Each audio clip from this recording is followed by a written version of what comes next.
You're now listening to Ladies and gentlemen, you are listening to Life Well Lived by Omobola Stephen. It's an engaging and enlightening talk show on life, relationships, and the business of life. Grab a cup of juice and just chill. Life Well Lived by Omobola Stephen. Live life. Live fully.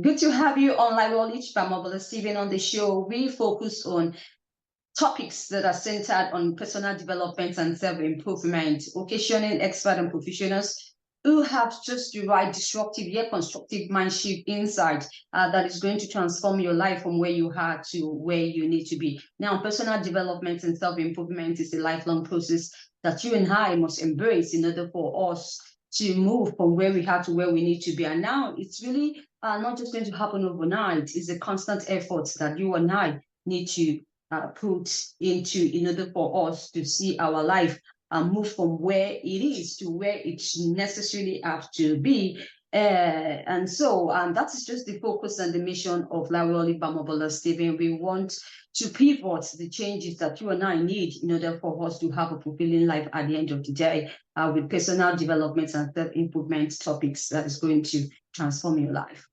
Today, I will be talking about building online community. And I have an expert who is going to share more and talk more about what online community is about. Now we can build a successful one. I have Paul Gowder, who is the owner and founder of powwows.com.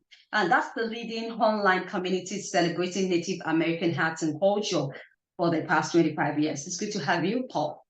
Thank you so much. I appreciate you let me come on.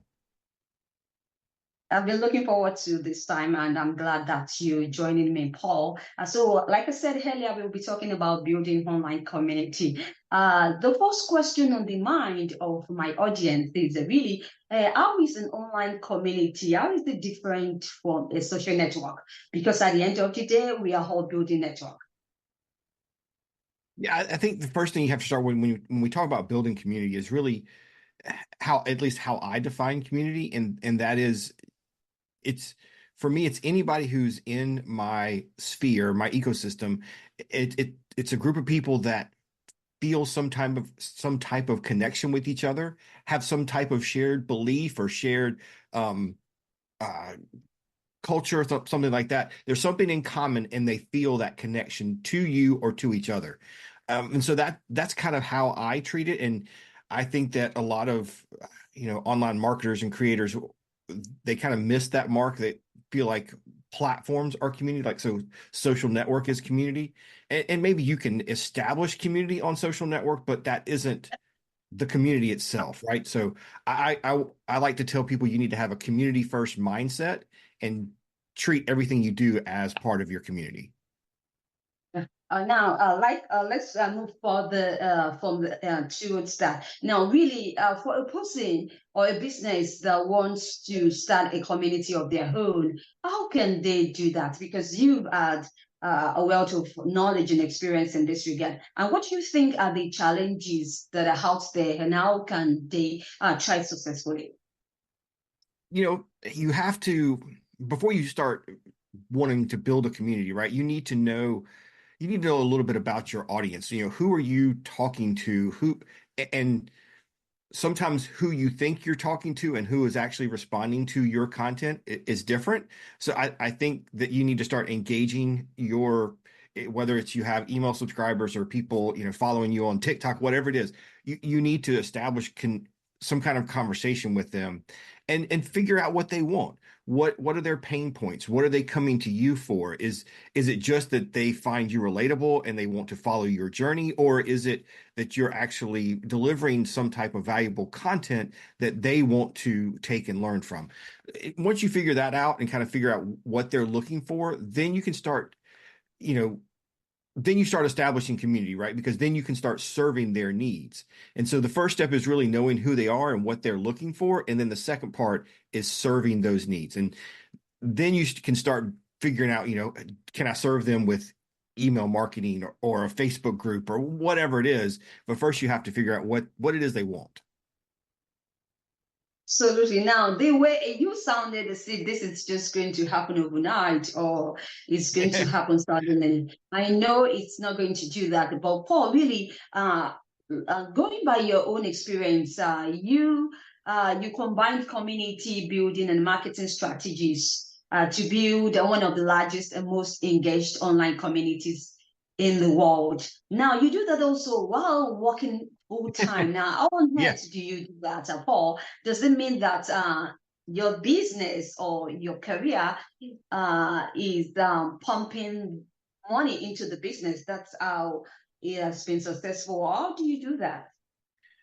Yeah, I built Powells.com as a side job, a side project for 20 something years. I was fortunate enough. I have retired from my state government job now, and I'm able to do Powells.com full time.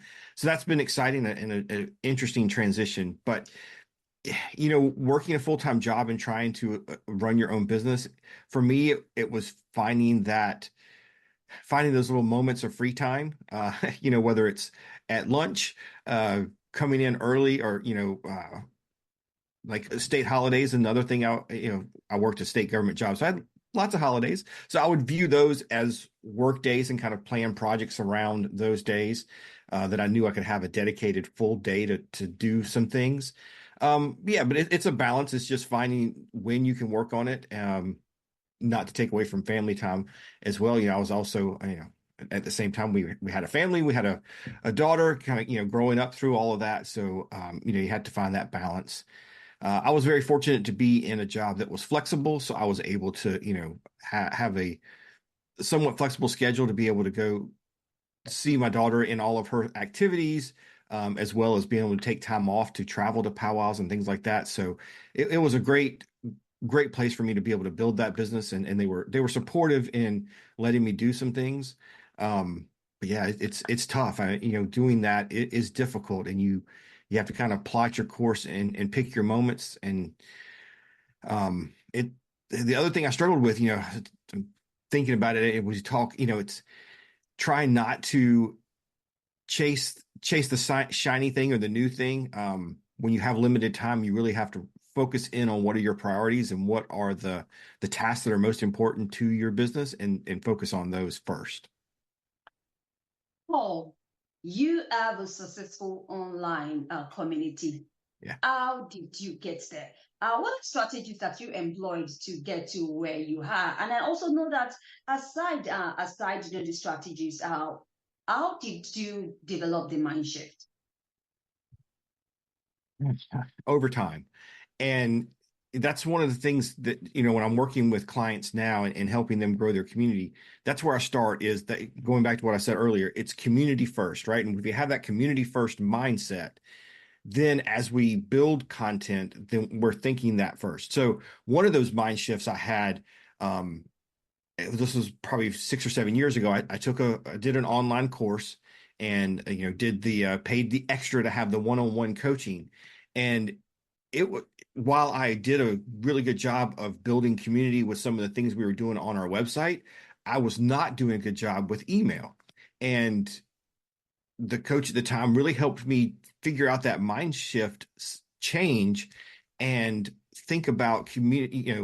You can use email as a community tool, and that's kind of one of the things I'm known for now, is doing some really cool things with email and engaging people. And so that's the first thing. Once you know who your people are and you start serving them, then you have to talk to them as yourself, right?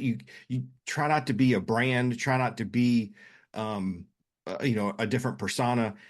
In my emails, I was working on one right before this call, and I'm writing in my email personal stories and telling them, maybe not going into too much detail, right? But giving them a general sense of, hey, here's what I have going on, and asking them questions, and and establishing that one-on-one communication, which is another thing I tell people in this community first mindset.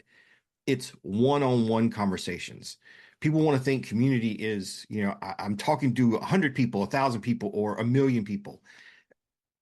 Maybe, but if you can't establish the one-on-one connection, then it doesn't matter how many people follow you, they're not going to feel connected to you. So, yeah, just writing and talking in a one-on-one conversation first. Okay, absolutely. Now, I want us to talk about how we can build engaged community. Now, I emphasize engaged community. Now, that's very challenging because really it takes a lot of effort. Or is this something that happened overnight? No, it doesn't happen overnight. It takes a long time to build community, uh, and you have to keep trying. And so many people are chasing those metrics now, and they want to be the next TikTok sensation and have 1 million followers or whatever. Okay, sure, but again, I think it's important that you establish those one-on-one connections. Even if you have 5 followers on your Facebook page or your TikTok or YouTube, whatever it is, it's still 5 people that want to hear from you. So you have to work that conversation, those connections with those 5 people. That matters, right? It you have to serve the people that are in your community, and it will grow, but it does take time. But if you establish a good way of communicating, you are serving their needs, you're delivering content that they want to have, then it will happen over time. For example, here's one, kind of get into more specifics. With email marketing, so many people want to start with, hey, my weekly newsletter is going to be this. And I tell people to shift away from that. Let's figure out again what our audience wants, and can we build a more specific series of emails. So, for example, if you're a travel blogger, then instead of trying to worry about what we're going to send every week to everybody on our list, let's figure out, can we send a series of 5 emails to the people on our list that are really, really into cruising? And let's deliver some content that they really want and that will help them serve their need in going on cruises. And if we can engage that subset of our entire audience in a real way, they're going to stay subscribed. They're going to open the content more. They're going to reply to you. They're going to be super engaged fans and follow you, as opposed to just throwing a whole bunch of stuff at them every week that may or may not apply. So that's one example, is you really got to figure out what it is, who they are, and then deliver content that serves them. Now, talking about following, people talk about growing one's following. I really wanted to know what's the feels about, growing and following. And also, we put a business out there, or we put our brand out there. We've got a lot of engaged communities. Are we making the money? Or what's the whole essence of, building an engaged community at the end of the day? There's a book I really like that I think is applicable to this question. Excuse me. And that's now I just forgot his name. The book is called Jab Jab Punch, and it is Gary Vaynerchuk. Thank you. Whew, that took a minute. You can't start by figuring out, how to monetize your community. That can't be your driving focus. You have to figure out deliver value, serve them. And then after you establish trust, after you establish a following and they're engaged, then they're going to be likely to buy. Trying to build a community and having 1,000 followers, and all you do is trying to sell to them, they're not going to feel that connection. They're not going to feel that trust with you, and all of your efforts to try to sell to them are going to fall flat. You have to deliver value, establish that trust, then they're going to be more likely to sell. And then selling isn't necessarily some kind of marketing effort, and it just becomes organic. It's more of, hey, by the way, I have this thing over here and I think you're going to like it. They're going to feel like it's something that you've added and built for them, as opposed to a used car kind of salesy thing. It's not going to feel salesy. It's going to feel more organic. I put it in another way. And now, do you think that every organization need to build an online community? Because really, there's some business out there who don't really fancy that. I think pretty much every business can establish some type of community, but you have to figure out who that audience is. And so, if we think about a large corporation like Amazon, can Amazon establish a community type feeling online? Maybe, but probably not for Amazon as a whole. Maybe if you're a big corporation like that, maybe you want to again niche down figure out more specific categories of your business that you could build a community around. So maybe we build a community around people who like history books, right? And maybe we build a book club about history, American history, or whatever it is. So I think there is ways to do that, but I go back to the community first mindset. Let's figure out who your audience is. Can we figure out a small subset of them and then serve them with some type of community building? All right. No, talking about, I'd like us to talk about giveaways. It's one Yeah. of yes, that's such an interesting line for me. So, how does a person use giveaways to grow their business? Now we're talking about not just not trying to have a monetization mindset from the outset, but now we also talk about using giveaways to grow one's business. So I use giveaways every month. We do one. We're getting ready to start our biggest one of the year, which lasts about 2.5 months. And I look at here's where I find giveaways are valuable for my existing followers, audience, whatever. It's a great way for me to engage with them, reward them for being part of our community and following us, and also showing them and highlighting new content that they may have missed. And I'll talk about how I do that in a second. For people who are outside of our ecosystem, it is a great way to reach new people because the giveaways get shared and they may see it on social media or some other place, and you can attract them with really great prizes. So the first thing I recommend people do if they want to try online giveaways is one, have a prize that resonates with your audience. For me in powwows.com, we partner with a lot of native companies to provide products that are made by native artists and that will resonate with our audience. Don't try to give away like iPads or iPhones or things like that because everybody in the world wants one of those, right? You're not necessarily going to appeal to your audience. So like when I post a picture of a nice Native American blanket, my audience is going to see that, and people even outside my audience that may want to follow us, they're going to see it and know immediately, oh, I know what that is. Yes, I want one of those. So that's a great way to bring people in. Once they're into the giveaway, I use software that then gives them other ways they can earn entries. So our giveaways are random draws. And once you enter the contest, your name is entered once, but then you can complete other tasks to gain extra entries into that giveaway. So that's where I can engage my existing audience, but also kind of onboard my new audience by highlighting content that both of these audiences may not have seen. So I'll give them a list of web pages to visit. I even do some things where I hide things around our website and they can go find these codes and get extra entries into the contest. On our live videos, I do some things that then they can use to enter their giveaways. So it's a really cool way to build that engagement for new people and existing followers. Paul, now that's very strategic.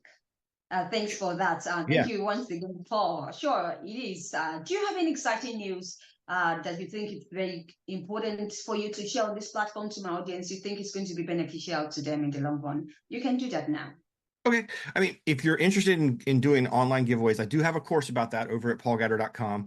I'm working on some more content around community and email marketing, and really want to help people level up their business by using those tools. So yeah, you can visit paulgowder.com to find out about that. Really exciting that if you haven't seen the news, YouTube is getting ready to roll out some community features. So again, I think it's really important that as more social networks give you tools to engage your community, you have to back up and let's think about who our community is and then figure out how you use those tools. Don't just jump in and start using those tools without going through kind of figuring out these first steps before you start just throwing things out at your followers. All right, Paul, that's good to know. Wish you best of luck in this project, Paul, and in all the subsequent ones that you embark upon. I would like Thank to you. give a follow or a like on your social media pages. Can you share that with my audience and also your website? Yeah. Well, I do want to say if you're interested in Native American powwows, powwows are open to the public and they are hosted around North America, US, and Canada. There's one happening in all 50 states and most Canadian provinces. So if you want to attend one, you can head over to powwows.com/powwow101 and I'll take you through the process of finding one near you, but also giving you some information on what to expect at your first powwow. So I'd love to see you over there, and hopefully you can find a way to explore and experience Native American culture. If you're an entrepreneur, solopreneur, whatever, and you're looking to level up your business, please come over to paulgowder.com. I'd love to help you and talk with you. You can schedule a free discovery call, and we can figure out if I'm the right fit for your business. If not, I'll even point you to some other places that maybe you can get help. But I'd love to help you level up your business. Great. Thank you once again, Paul Gowder. You are the owner and founder of paulwolves.com. That's a leading online community celebrating Native American arts and culture.